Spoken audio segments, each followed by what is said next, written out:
Hello there, I'm Rachel and I am your WoW housing goblin, and in this video today I'm going to just do a quick run through of my Alice in Wonderland adventure house from beginning to end and show you all the little doodads along the way. So I hope you enjoy. If you like the video, please like the video, and if you want to see more videos like this one, please subscribe. So even though I'm still right here, I will be a disembodied voice taking you through this walkthrough. So let me just turn that off and let's go. So here's the front of my house. I have it sort of levitating here, and underneath I put some corruption pits to show the magic holding it up is actually dark. And behind this, I zhuzhed up the back here with... Isn't this cat just cute? With a bunch of greenery, and I also have a mailbox, which is pretty awesome. So let's go to the front door here. We've got our friendly warden hanging out in the front.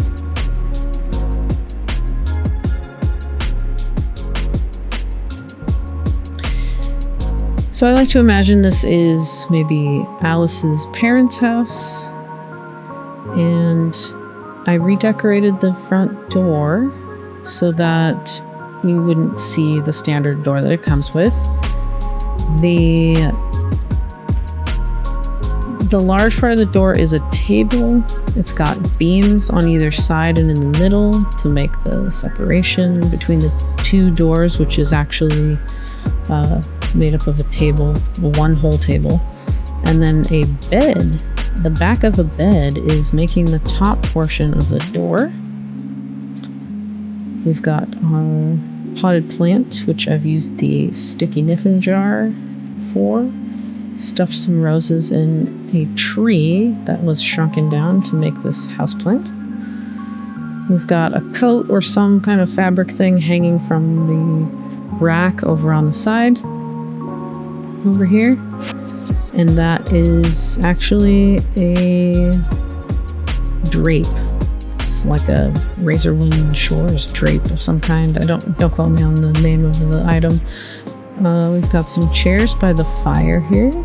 I love this fireplace with the anchor emblem on it. I think that's really cool. I like to imagine maybe Alice's dad is working on some experiments, engineering perhaps. Maybe he's a little spooky himself. Maybe her parents are a little spooky and that's how she gets sucked away into Neverland so easily.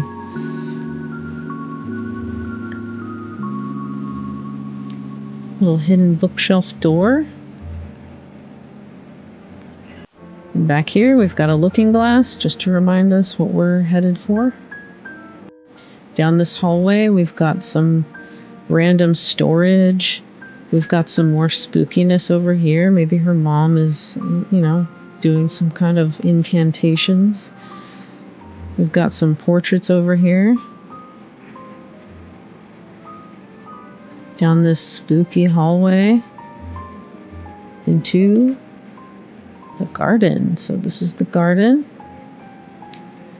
And over here is where Alice reads her book.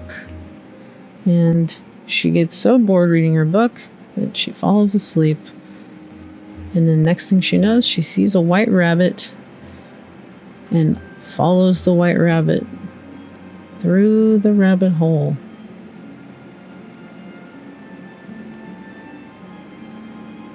And then we'll just head up this way here. This staircase leads us through up the rabbit hole. So we had to go up so we could go down, because there's no basements here. And what's this I see? A bunch of stuff that's all floating around in the rabbit hole. We can simulate falling here by jumping. I would make it a complete fall, but then we wouldn't get as much stuff maybe in it because it wouldn't be long enough, but it looks cool. I just floated a bunch of things up there. And then of course the mage, that's one of my cats yelling. And then that's the mage magical book swirly thing. Again, I don't know the title of that thing and I'm not going to look it up right now. You can tell me in the comments what you think it's called. Swirly books from the mage order hall. That's Tommy yelling. He's a cat. He likes to yell. It's really funny. Except when he does it constantly and then it's a little bit annoying, but he's cute, so it's alright. This is the room where the locked door is present, and Alice wants to get through the locked door, and she doesn't really know how. So he tells her to eat something and drink something. One of them makes you bigger, one of them makes you smaller. She consumes the one that makes her bigger, so she can get to the key on the table, which I don't have a key for the table. I didn't find an item like that yet. But she gets too big. She gets too small because she needs to fit through the little door. That's what happens. She gets too small, and then she can't reach the key on the table, so she drinks the drink, gets way too big, cries a sea of tears, and we're gonna go through this door. I have made it small. I put a little channel in between so that it'd be easier to get through, because otherwise you can't get through a small door. And this is the Sea of Tears. So she cried so much, she made a whole sea, an ocean, a deluge of tears. Here's a lovely spot to sit. I like to imagine we're still kind of in her house. Maybe she's having a waking nightmare, you know? She can still see what's around her, but she's asleep and she's hallucinating. Here's another looking glass just to remind us through the looking glass what we're doing. This is the caucus race where the dodo bird, which is represented by our lovely flamingo here, is leading the hapless citizenry around this rock in order to get dry, but they never get dry. They just keep running in circles over and over again, and they never will get dry. I only had 3 plushies, so there you go. But the citizens are running around, and I like that you can kind of participate with your character. I'm gonna sit her in the boat, which is just a bathtub with a stool in it. Anyway, they never get dry. That's the whole point. So we go around this Sea of Tears, and then here we see Mr. Rabbit's house. This is where a whole bunch of stuff happens. There's no real way to make it so that your character can get inside the house and grow really large and have their legs poking out and all that. But we get the idea. You know, there's Rabbit's house, Mr. Rabbit. He's got his haul of carrots and what looks to be an onion. Yeah, that's definitely an onion. And these items are smushed together. They're both from the Niffin Housing Endeavor vendor. And then here we have Tweedledee and Tweedledum, which I've crafted out of boulders and cobblestones. And I think they came out pretty cute. They're just a couple of little tormentors, and we just love them. And now we enter Tulgey Wood. And because he fits pretty well here, I built this caterpillar out of boulders as well. His legs are actually made out of the Legion candles. And he's got the Niffin incense for his hookah representation. There were other things that looked better, but this like in terms of shape, but this actually I think worked really well because it's got the smoke coming out of it. I stuck one inside of him so that he would also be smoking, and then he's got some magical smoke so he can sing to you, you know. Who are you? And this is Tulgey Wood. Oh, I built this mushroom also, I wanted to mention, out of a Niffin loamy dirt pile and the Niffin bucket. It's like looks like a ash bucket or something, but I just turned it upside down and stuck this loamy dirt pile on top, and it made a really good looking mushroom, I think. Because I don't have any giant mushrooms yet. They have small ones, as you can see through this room.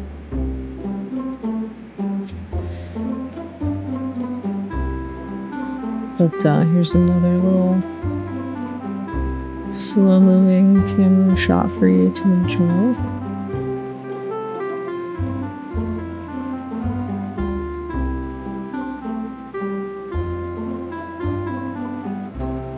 It looks kind of chaotic, but I think the path helps tie it together.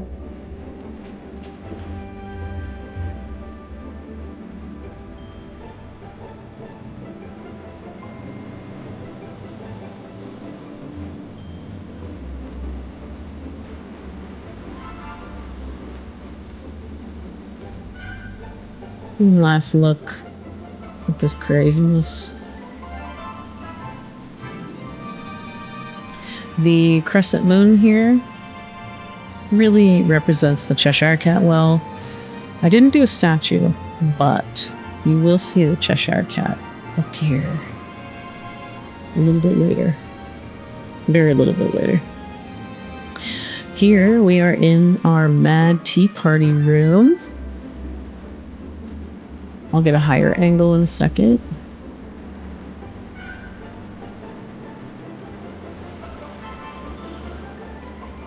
Look how fun this looks. All the chairs are all crazy. It was really fun to move them around different angles.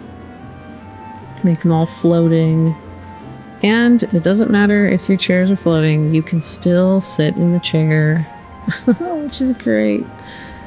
We've got a whole bunch of food items. We've got a tea set. We've got the engineering. Well, this is from like the Mechagon people. The sustenance distributor in the middle there with all the glowing blue lights and little energy cells. So I thought that was really fun because it's a nice tall big piece to put in the middle of the table. We do have a tea set. We have this charcuterie board. We have steam buns. We have cheese, and we have little chicken leg. We have some more carrots and onions. We have apples, bananas. We have the Zandalari drinks. We have a honey jar. There's some random floating crystal thing that I don't remember what it's called. But that's kind of cool. We've got some candles and some Chinese takeout from the Undercity, or it's not Undercity. What the heck is it called? What is that place called? Undermine. The Undermine people. Anyways, we'll go get an angle from over here so you can see some more of this stuff. I love that tea set. It is so cute. And it actually, the way it's designed really matches the Mad Tea Party vibes. This is just the back of everything. Over here, I like to imagine that maybe the Mad Hatter isn't just making hats and going crazy from the mercury. Maybe he's also putting stuff in the tea to make you go crazy when you drink it, you know? Got another little looking glass. I had so many of these, I just thought it'd be cool to like intersperse them. And then these schmancy lights, those are the hanging lights. I thought they looked really cool. And then we've got trees towering around. I wanted it to be like an indoor-outdoor experience, so I thought that was fun. It's another angle for you. And then we'll head into the next zone here, where we'll see the face of the Cheshire cat. Look at that.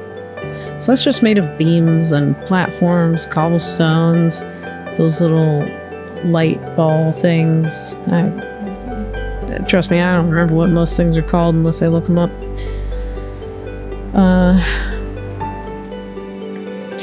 And then made a little pathway. We've got a hedge. We've got a lot of drapery and this lamppost with the direction sign.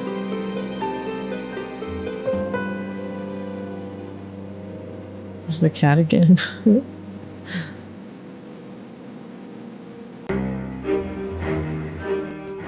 Now we enter the Queen's Garden.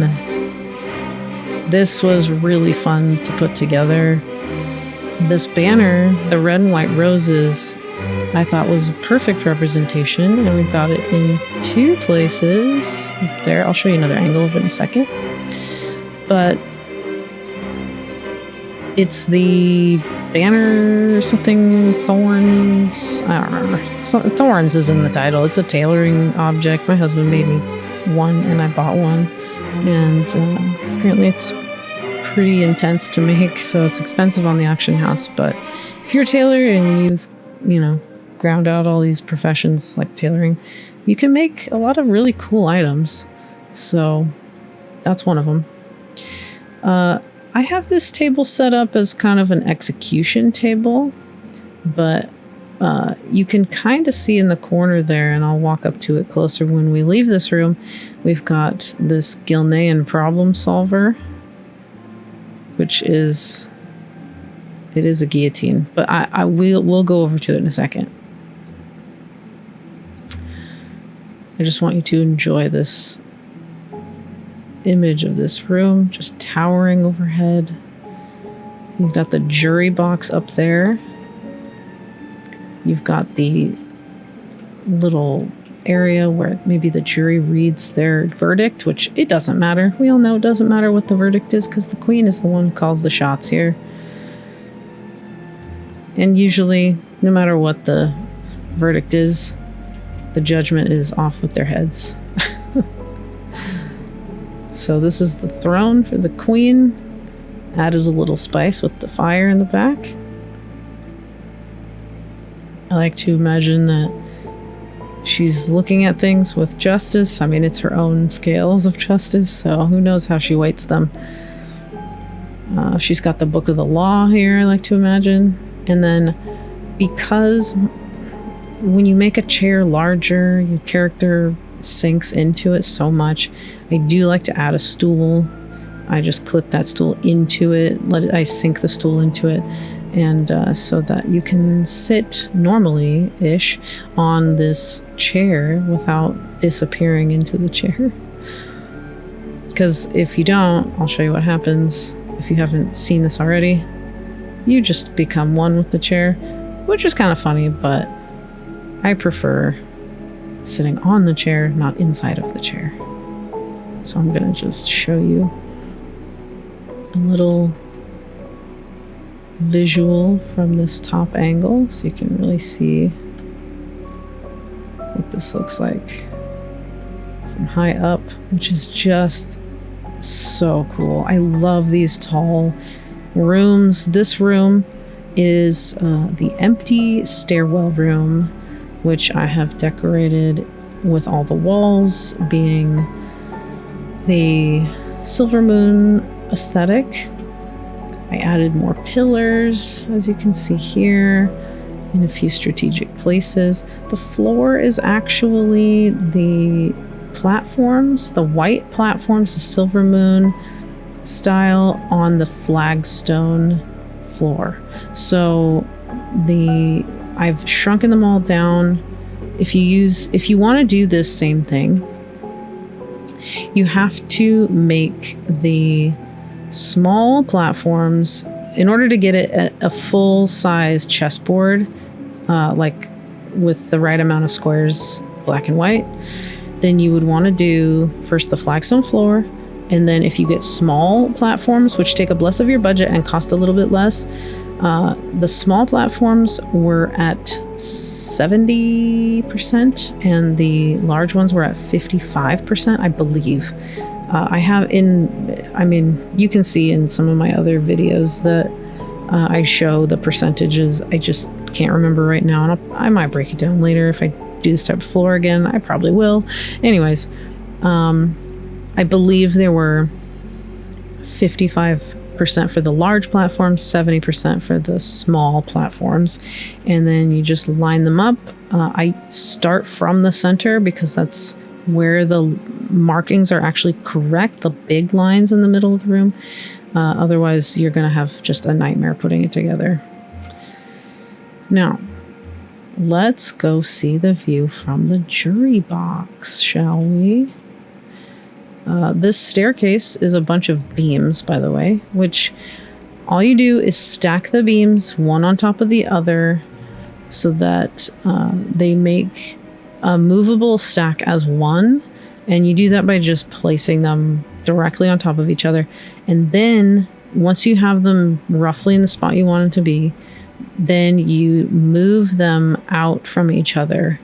And I've found that these beams, just the regular size, you can walk straight up them as a character. You do not have to jump or hop or anything. One beam on top of another, it works perfectly fine. So this is the jury box. There are 12 seats. And when you put chairs or anything pretty much on these platforms, they do sink in, so you have to raise them up if you want them to look more realistically seated. But that's just a little nitpicky thing. I'm going to sit my character here.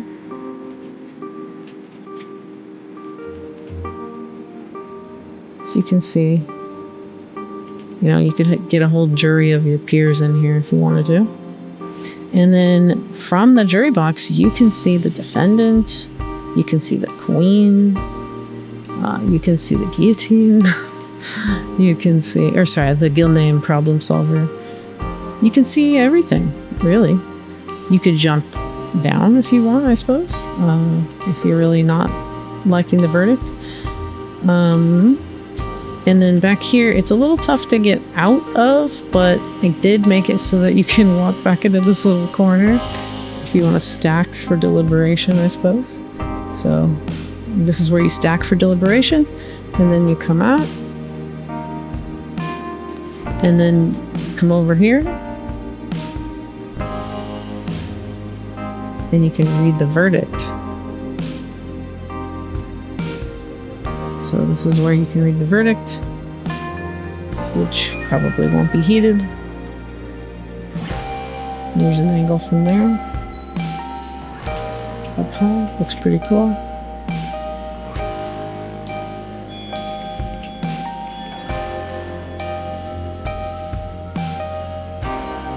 Let's go back over here.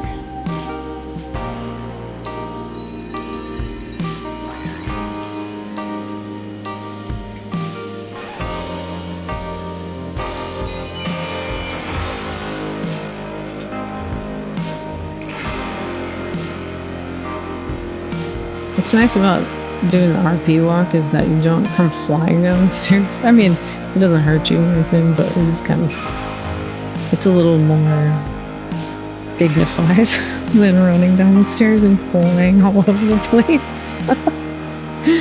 Anyways, here's the guild name problem solver. I remember the name of this one because it was just absurd to me in a great way. There is a bucket on the other side to catch the problem, as it were, as it falls in off the person and into the bucket. But that's a pretty cool thing. I think it's a crafted item as well, right? The guild name problem solver. It's a crafted item, ladies and gentlemen, boys and girls. Engineering done. Okay. Yeah. So my husband made that for me, and I'm grateful. Get one last little look at this room here, because this one's pretty crazy. Alright. And And now we escape judgment. And as we escape judgment, we enter what I like to think of as Alice's bedroom. And this is a little looking glass where you can see in to the world here and yell at Alice, "Wake up, Alice! Wake up! Why are you sleeping? You're sleeping! I'm trying to get out of this nightmare! All these things are chasing me! The queen is trying to take my head off!" So, anyways, I made this 1/5 scale. Literally, just making it the smallest you can make something is 20%, which is 1/5. So, everything in here pretty much is 1/5 scale.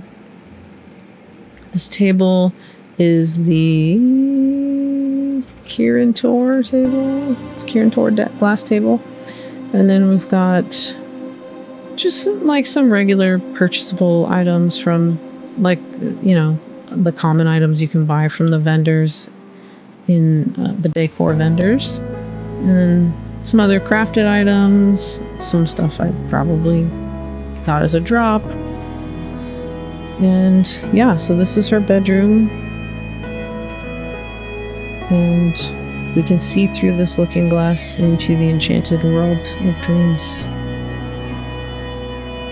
And then the hallway is just an escape hatch, basically.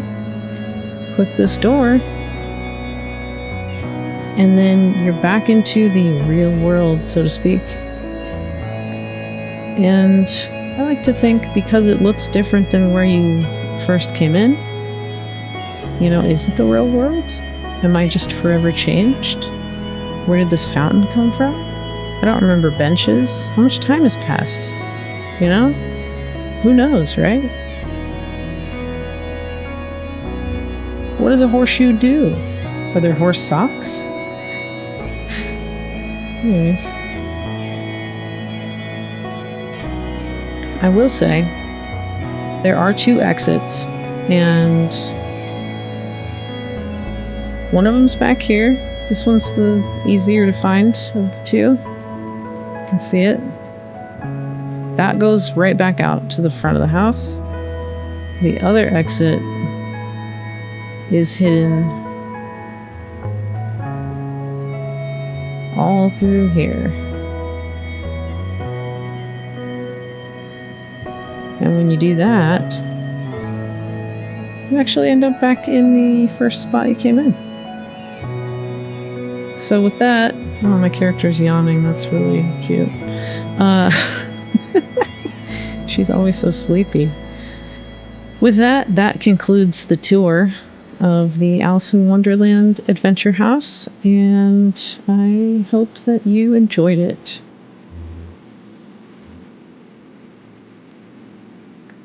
Oh, hey, you're still here. Me too.